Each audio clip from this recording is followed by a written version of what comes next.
Comedy तसं म्हटलं तर इतकी सोपी नाही आहे. लोक म्हणतात की काय काय असं नाही आहे ते इतकं. लोकांना हसवणं फार कठीण आहे आणि कॉन्स्टंटली हसवणं कठीण आहे आणि तो इम्पॅक्ट शेवटपर्यंत ठेवणं हे सगळ्यात कठीण आहे.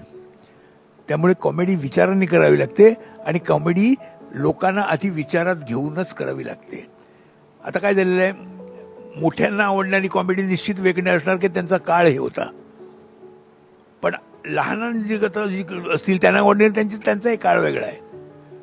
पण आतापर्यंत मी हे केलेली सगळ्यांना आवडेल अशा रीतीनेच आहे. म्हणून माझे लहानपणापासून मोठ्यापर्यंत सगळे फॅन आहेत, कारण ती त्याला आवडेल पण ह्यालाही आवडेल ती अशी. असं मी कुठे घाणेरडं काही बोलणार नाही की त्यांना ऐकलं नको रे काय बोलतो हा, आणि मुलं म्हणतील हे काय नवीन असं काहीतरी वेगळं असं कधी येता कामा नये. म्हणजे अशी जर एखादी कुठून जर चुकून लाईन जरी असली तरी आम्ही ती पहिल्यांदा काढून टाकतो. अशी कॉमेडी आम्हाला पसंतच नाही अशी कॉमेडी, आणि मी करतच नाही. तेव्हा आमचं स्वच्छ इतकं सुंदर आणि नाजूक असं म्हटलं तरी हरकत, मस्त कॉमेडी आमची.